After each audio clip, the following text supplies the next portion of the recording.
this morning is Ting Sue, and Ting is going to speak every morning, and she's going to tell us about linear algebraic group. So off to you, Ting. Thank you very much. Thank you. Hello, everyone. I would like to thank the organizers for the opportunity to give this course. So, so first, let me maybe just start with some references that I have mostly of. I think we need to. Oh, sorry. I guess the participant needs to pin that video. There we go. Oh, okay. So let's double check. Hawaii, are you okay? Yeah. Very good. Okay. Great. So in this class, I will take the classical point of view. Namely, we will just mainly talk about the Affine varieties. So I'll mainly follow Springer's book, Linear Algebra Groups. But then, as we know, there are two other classical books by Borel and Humphreys. And occasionally, I also look at the Steinberg's book, Conjugacy Classes in Algebra Groups. And then, of course, online, there are also lots of people who has talked about linear algebra groups. So here is one that I also had looked at. So as I said, there are many other resources that people can read.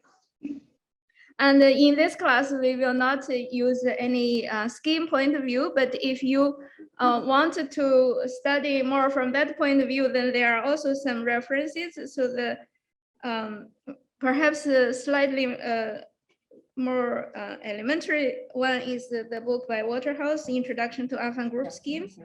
And then recently... is it causing you pain? You might as well book though. Yeah. Is that pain the same as what it was when it started? Sorry. When that stops, then the pain stops as well, he says. Sorry,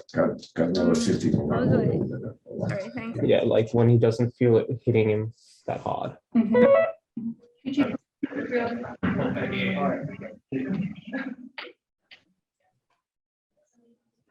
Oh, they are on mute now. Oh, okay, great.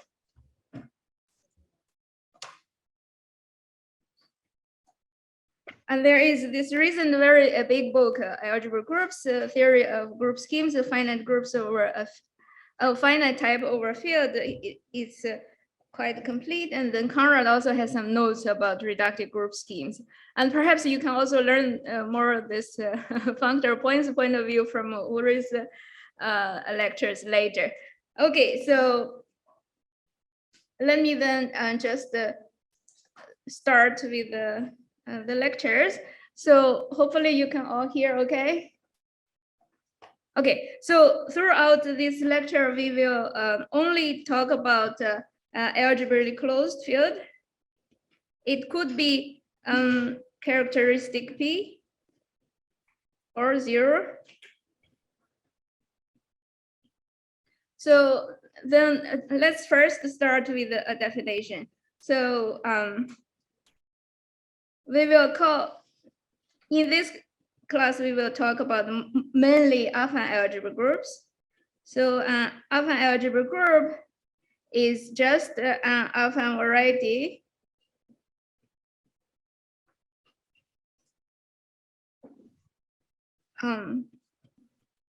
over this algebraic closed field. So it's also a group. And what we wanted to satisfy is that the group structure, these operations are all morphisms of affine varieties. This is a multiplication. And this is the inverse. These are morphisms of affine varieties.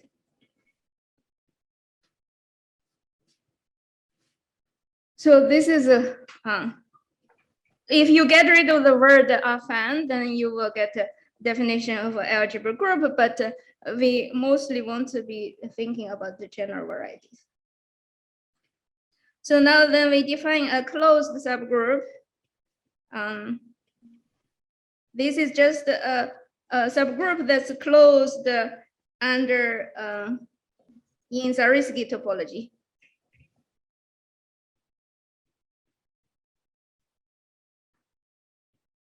So of course it has to be a subgroup. And then also, what is a homomorphism of algebra groups or affine algebra groups? This is so because they are groups and also varieties, so we want this map to be both a group homomorphism and a morphism of varieties.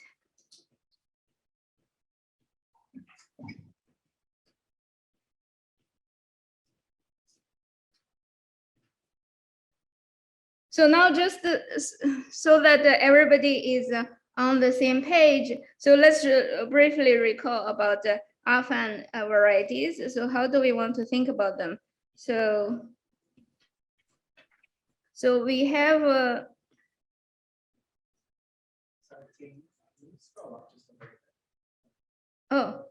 up, is this up? Okay, thanks. So okay, maybe I should just continue on this page. So how do we want to think about the affine variety? So we can associate to, for those of you know, maybe finitely generated, right? K algebra, commutative.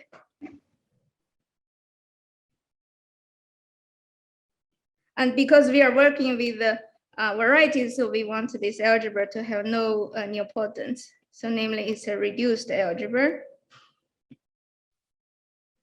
So then we will, given an affine variety, we write the Kx to be its affine coordinate ring. And then I'll let you guys recall how to go from right-hand side to the left-hand side, okay? And now,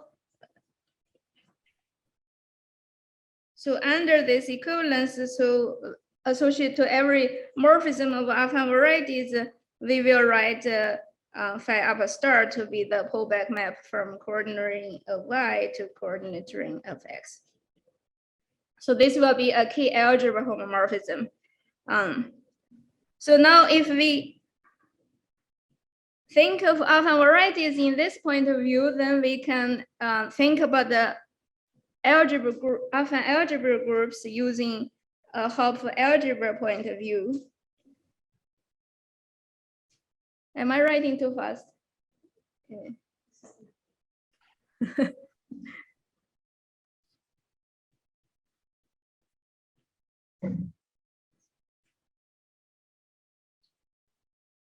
Well, I guess I will share these notes after the lectures. So if you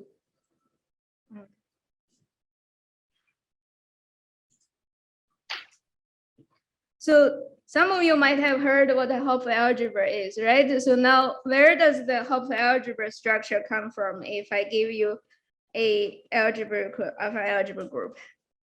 So if I take the multiplication of G, then using this, just what we said, so the M star is gonna be give you a co-multiplication to this algebra A, and then the inverse map will give you a co-inverse, or what's called antipode. So from A to A. And then in this situation, to define this Hopf algebra structure, we also needed to look at the inclusion of E in G. So this gives us a so-called co-unit map or augmentation.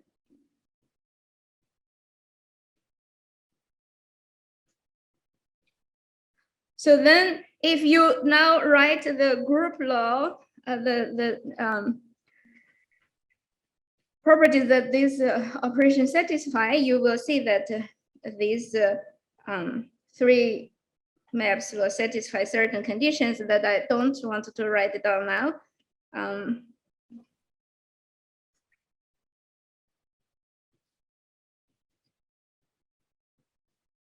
So I will just put those here and you guys can work it out.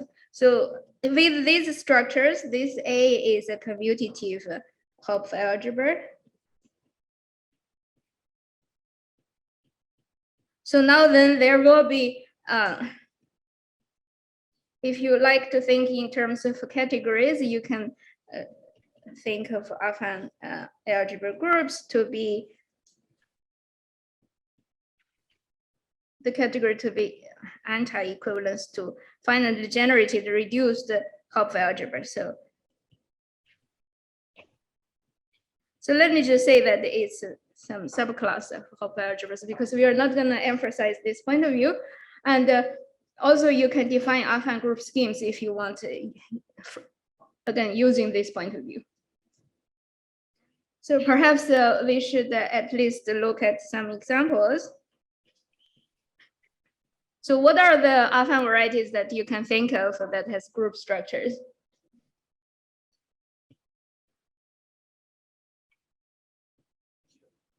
Okay, G and N. Okay, are there simpler ones? What about the one-dimensional groups? What can you think of? Huh? Real numbers. I'm talking about algebra closed field, but okay, good. Complex numbers is good. So we can actually take any of these field with the addition, right? Then this is a group, and this we always write GA to indicate the additive group. So then the coordinate ring is what for this variety?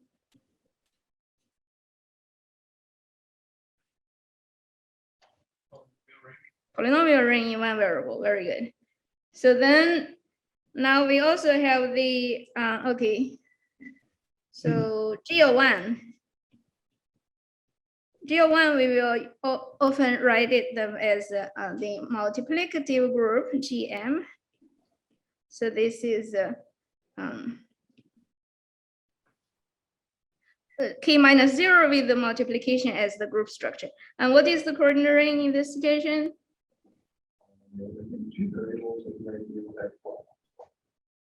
So if you think about the functions, we can take T and T inverse, right? So because we removed 0. So the coordinate ring is T, K, T, T inverse. And then, okay, so let's write down the general linear group. So this is a GON. You can think of them as n by n matrices with a non-zero determinant. So, but how do you think of this as a affine variety? So one way to do this is to just embed it into this affine space, but you require determinant G times X to be 1. So now it's defined by closed equations, right? Not closed equations, by polynomial equations.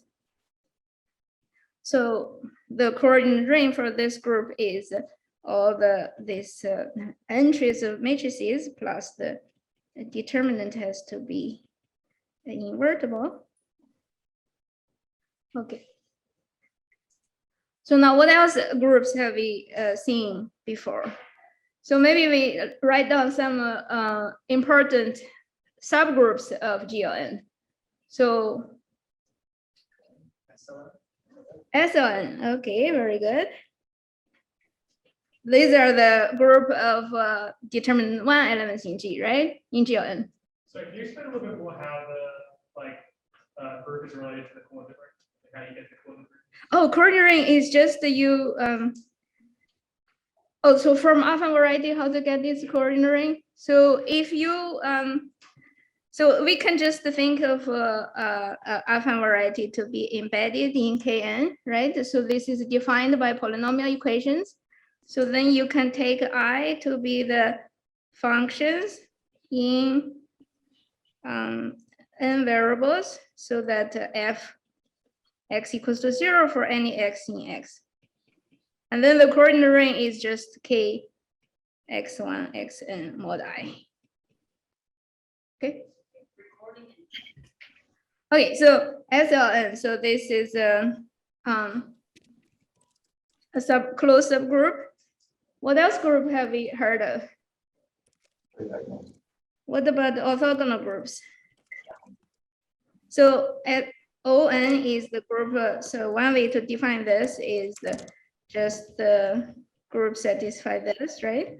Or is the group of elements that preserve an. Oh, seems like somebody has.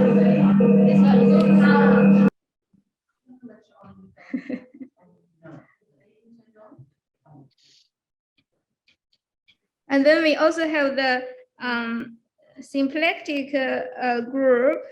So this is the elements in GL2N that preserve a symplectic form. So here J is IN minus IN. And then there are also some groups which we will see later will be important for us. For example, if I take the diagonal matrices in GLN, this is also a closed subgroup, right? So the diagonal matrices. And then we can take also upper triangular matrices.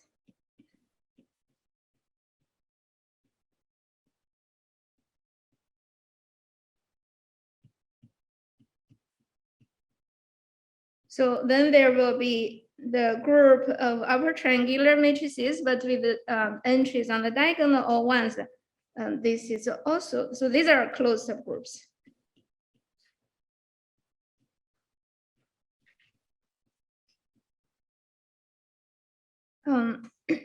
So I will not talk about the non-affine algebra group, but if you wanted to at least look at one example, so then in Springer's book, you can see an example of how to give an elliptic curve, points on elliptic curve group structure. Okay, so then from now on, I will just concentrate on, if I write G, usually it will be an affine algebra group. So unless I otherwise stated. So let's look at just some first basic properties about the affine group, affine algebra group. So the first property says that this group will have a unique irreducible component containing the identity element of the group.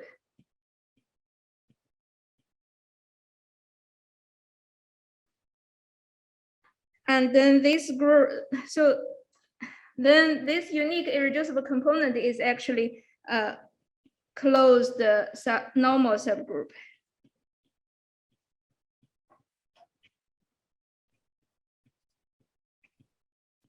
A finite index in G. So finite index just means that the G mod G0 has finite coset. I mean, yes. So now a second, so for algebra groups, so connected components is the same as irreducible components.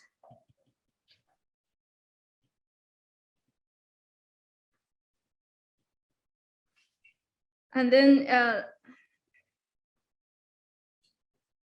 so maybe, so in this class, I think I won't be able to prove everything in full detail. So I will try to provide some ideas, but let you guys fill in the details, okay? So you can always look into the book for the details of the proof. So maybe in this first lecture, so let's see, what do we do about one? So how do we show there are unique irreducible components? So maybe we try to see if I have two irreducible components containing G, and we want to make use of the group structure, right? And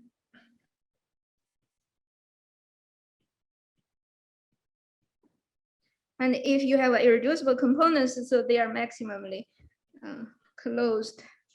So use the group structure, you can show that the X and the Y are both equal to, you multiply the elements in X to elements in Y, and then you take closure. So this shows that the components are unique.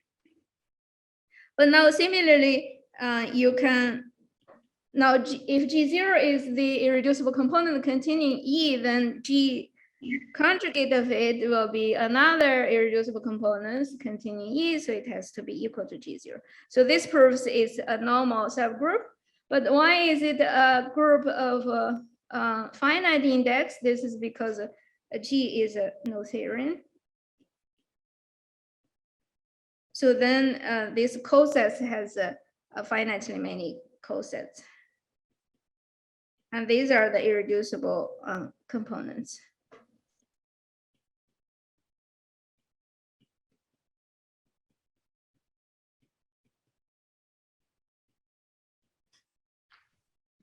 And now is the second claim clear? Why cognate components and irreducible components are the same? Sorry, I don't follow that. Like why does the theory imply reducible components? Otherwise, you will have an infinite chain of. Right. Okay. Very good. So, okay, I let you think about the part 2 exercise.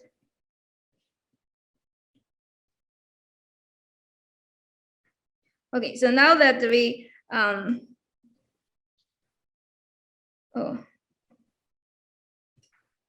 second proposition, so maybe we want to also look if I give you, if we are given a homomorphism of algebra groups. So for me now, algebra group just means affine algebra groups.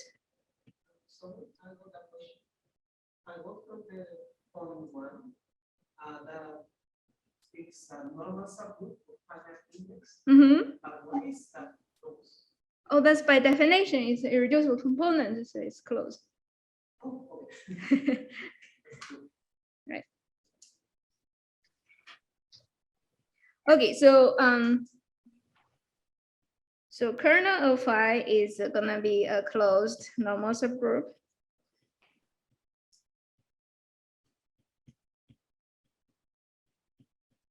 Of G. And then we also want to look at what about the image of this map. So phi G is actually also closed subgroup. So for this, you need to use again some argument. It's not automatic that is closed. And then phi also maps the connected component to the connected identity. Oh, sorry, I forgot to say. So G0, we call it identity component of G. And it's also traditional for us to call for algebra groups connected components instead of irreducible components. So let me just comment on the second part and leave the other parts as exercise, okay? So, so first of all, from algebra geometry, you know, by the way, so I will also occasionally just assume some algebraic geometry facts that without proof, okay? So phi G contains an open dense subset of its closure of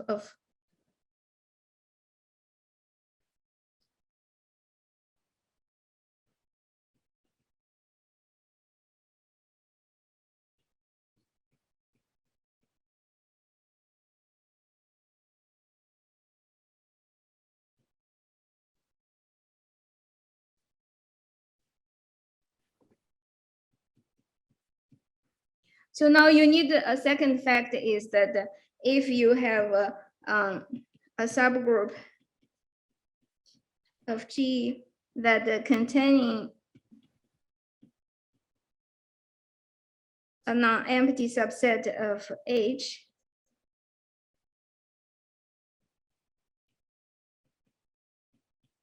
opens H bar, then H is closed. H closure. So I'll leave this as exercise for you guys.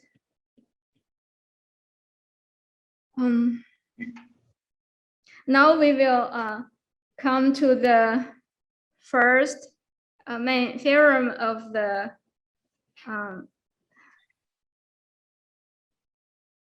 of this lecture, today's lecture.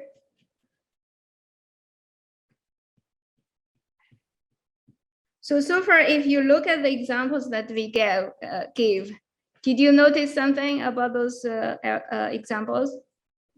So all the groups I have written down, they are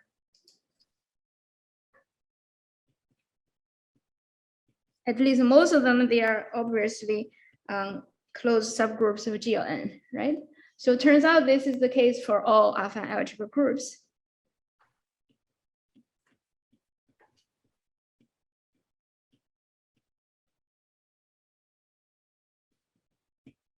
So every affine algebra group is isomorphic to a closed subgroup of GLN, some GLN. So for this reason, so people often call affine well groups linear algebra groups.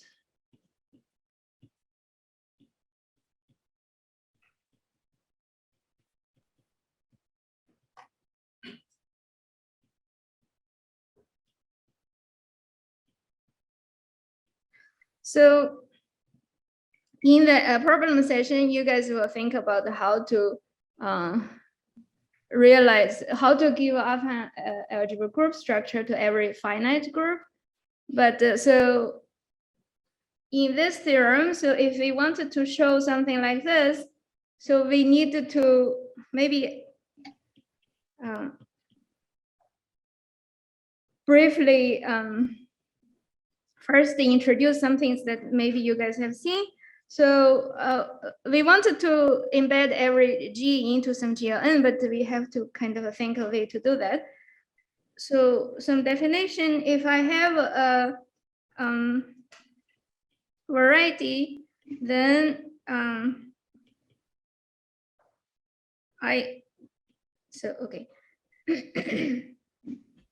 So definition, so X is, sorry, so a variety X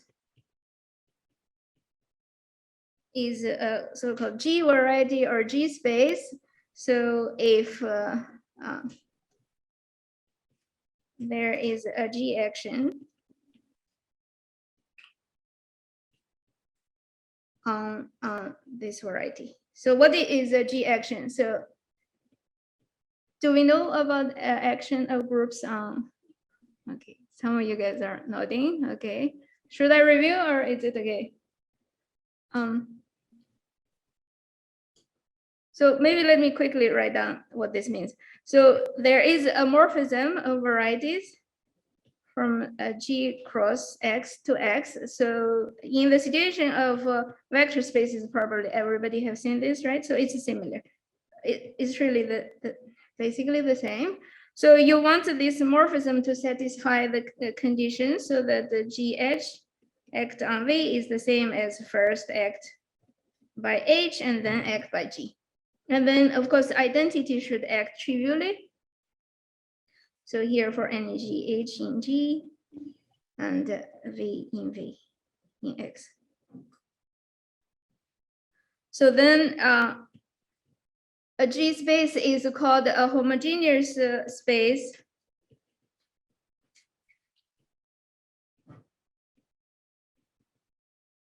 if the G space has a transitive action of G.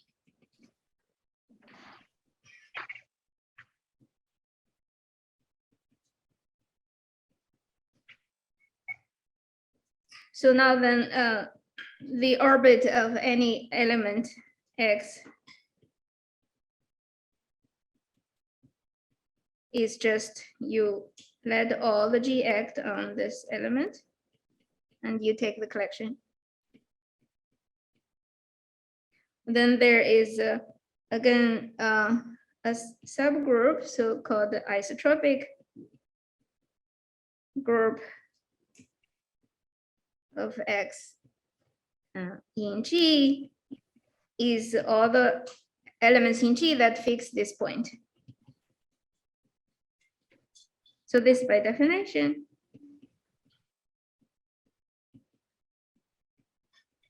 So this is going to be a closed subgroup of G.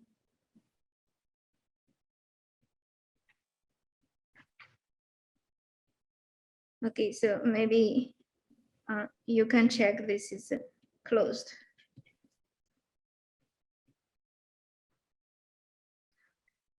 So then now what are some example of, can you think of an example of a homogeneous space for G? Itself, very good. How do you act? By multiplication, very good. So this means, this arrow means action. So this is the left, or you can do right translation. So, or you see left multiplication or right multiplication. So then this makes G a homogeneous G space. And then there is another action that's often important for us, maybe not quite in these lectures, but so there is a conjugation action.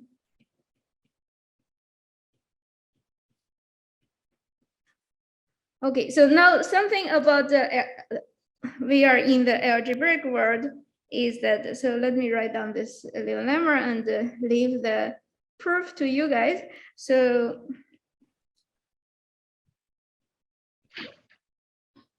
any orbit is open in its closure.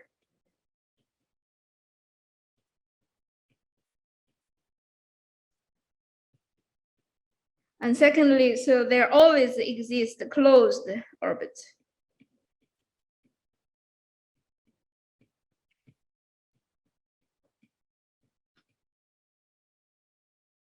So do we see why closed orbits exist?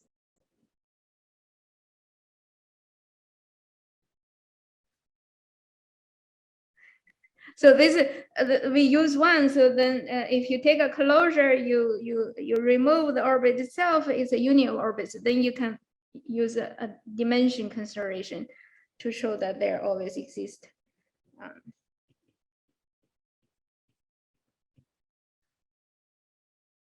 closed orbit. So there is a remark from Springer's book. So this is not true when you're in the Lie group world. So then.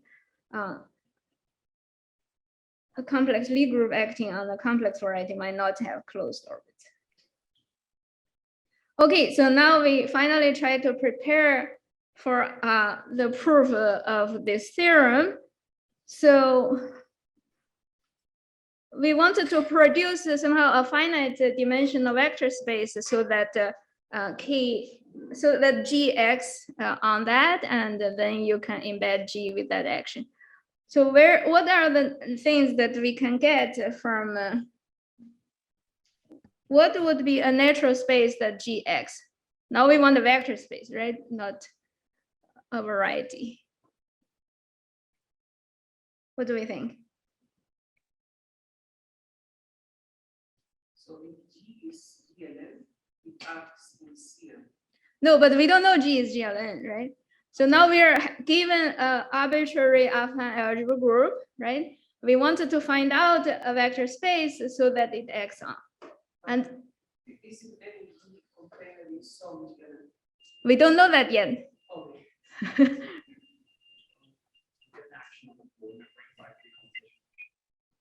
Very good. So we can try to act on the coordinate ring. The only problem so far is that the coordinate ring is infinite dimensional, right? As a vector space. But I was gonna say act on C itself. Act on C, but that can hurt. It's very difficult to get embedding of G into G1, right? If you act on C, you will be very good. So, okay. Now, then we will pursue that the idea of acting on KG, but somehow we needed to produce a finite dimensional subspace in that coordinate. Okay, so let's start with a proposition that's a little more general. So let X be a G variety or G space. So we had our action morphism G cross X to X. And this, as before, also induce a homomorphism on the rings. So, oh, I guess I don't know if the students in Hawaii have any. Please just speak up if you have something to either ask or comment on. Okay, so then for HG in G, we wanted to write AG to be this action map. So X goes to X, where X goes to G dot X. So then this gives us also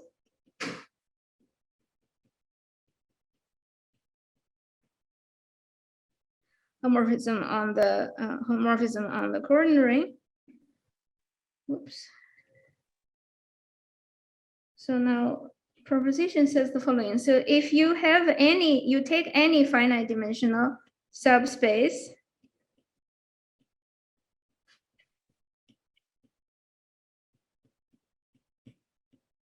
so we can always make it a little larger, so that it's still finite dimensional.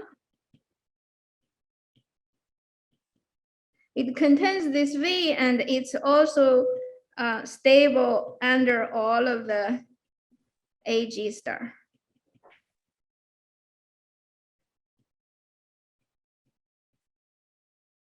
And then a second part of this proposition says that V is stable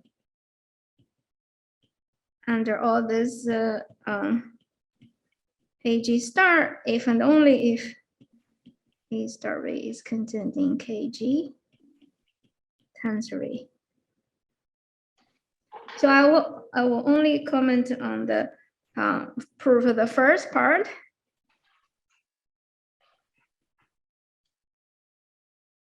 Or maybe I let you think for 1 second. What should we do to produce W? So first of all, we can assume that V is just one-dimensional. So let's just try to figure this out in this situation. So if V is one-dimensional,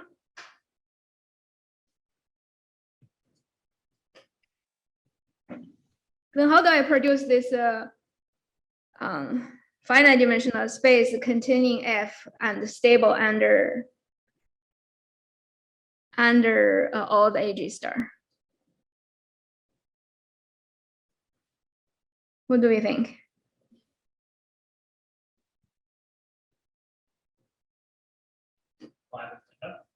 Apply what to F?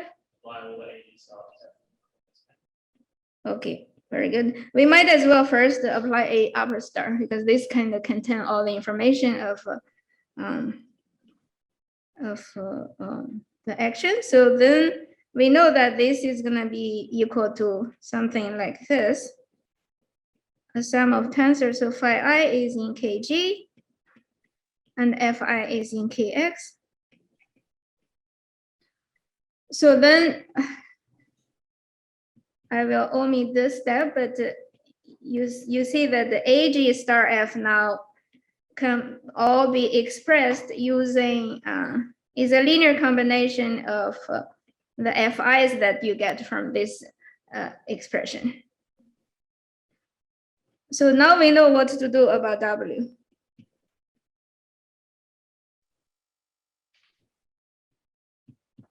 Well, actually, you already kind of imagine that we should do the span of all this AG star F, right? But what we just did here tells us that this is indeed a finite dimensional space because this is all inside the span of F1 to Fn.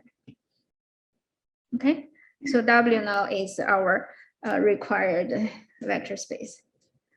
So finally, now we can get to our proof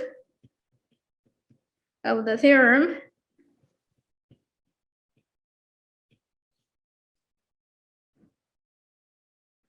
So we wanted to apply this proposition in the situation of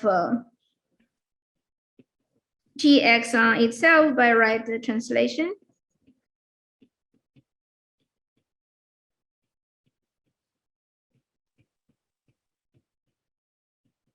So Gx on H by right multiplication to make it the action, you put the inverse. So now, how do we apply the proposition we just did? So we need to start with some finite dimensional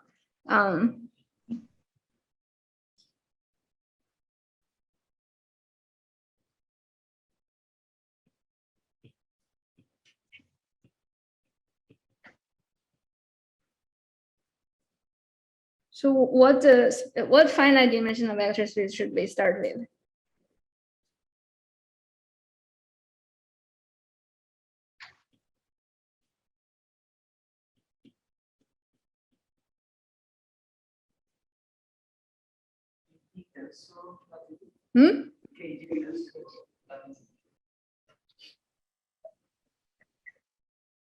KG what? But there's no W yet. So the proposition said that if you start with any finite dimensional subspace, right, then you can produce a stable finite dimensional space containing the original one and is stable under all these actions. So somehow you wanted to get a vector space that somehow contain all the information about G. What would we choose for that vector space? KX, take a vector. Now X is G, right? We are Sorry, yes. KG. KG, yes, but we need a finite dimensional subspace first. We don't want to pick anything. I think we need to pick because in the end you want to G embedding into GLN, right? You need to have some kind of surjective map on the coordinate ring side. So okay, let me tell you. Okay, so let me be just a span of a set of generators. So here we use the fact that G is KG is finitely generated. Okay.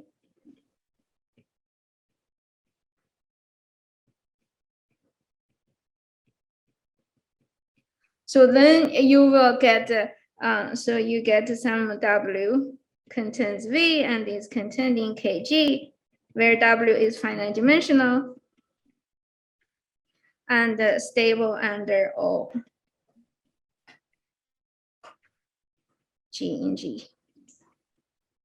Oh, sorry, rho G star. Sorry, is G always going to be? Yes, it's yes. Often. Huh? Yeah. Oh yes, thanks. Yes, G is Affine variety, so we are assuming that all these are its coordinate ring is finitely generated. Yeah, very good, thanks. Oh wait, there's something on the chat.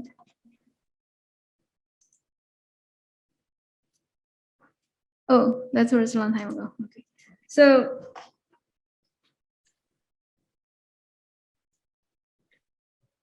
then now what we can do is we just make use of this vector space W that we have found. So W, sorry, let's choose a basis for W. So Ting, let's say 5 more minutes. Okay, thanks.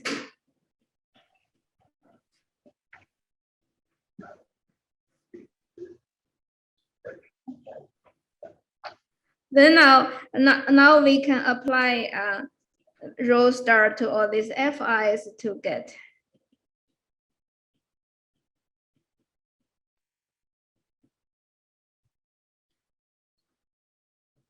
Now, can you see what we wanted to define? A map, a morphism from G to GLN.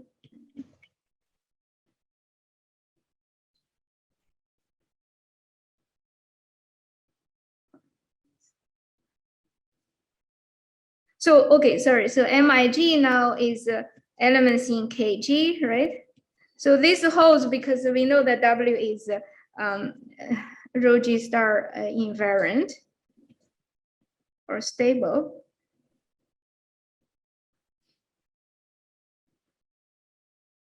So what if we just now take the morphism mapping G to each of the MIG applied to G? So then this by construction is a group homomorphism. And also, if you look at the induced map on the coordinate ring, this will take the standard entries to MIG. And finally, we notice that, so I leave these steps as exercises. So by applying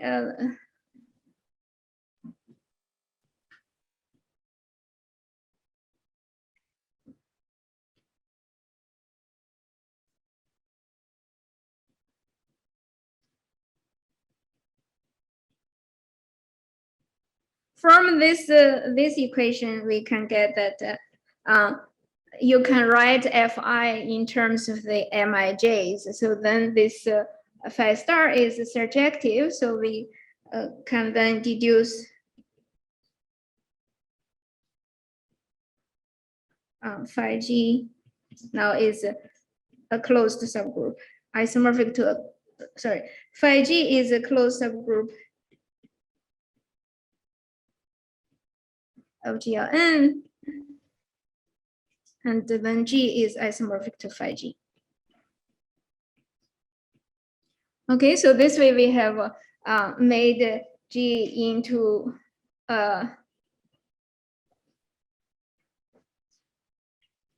subgroup, closed subgroup of GLN. Okay. So maybe in the remaining 3 minutes, right?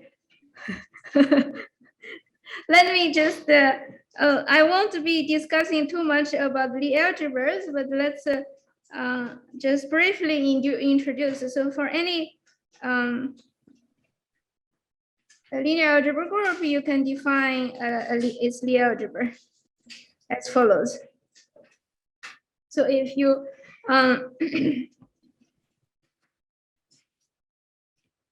so we define the Lie algebra to be the derivations in this from KG to KG, so that it is communicating with all, commuting with all left translations. So here, lambda G is the map of, is the left translation action. So the Lie algebra is left invariant derivations on KG. So now the Lie bracket, then I'm assuming you guys all know what the Lie algebra is. So the Lie bracket is just the composition, and then it's the Euro way to define this this Lie bracket. And then actually, so we can identify the Lie algebra with the tangent space of G at the identity element. So here we can think of, if you are familiar with the tangent space of a variety, so this can be thought of in two ways. So either is the maximal ideal of functions vanishing at E, or you can think of it as derivations from Kg to Ke. So here Ke just means the key action on this vector space has something to do with E. So as I said, I won't be using this too much, so you can try to read this from the book. So, but sometimes it's convenient to use the Lie algebra because it is a linear vector space, so with extra structure. So the two maps we can define as follows. So now in the right-hand side, I'm thinking of them as derivations, and then there is an inverse map. If you are given any such things, you can define a derivation like this.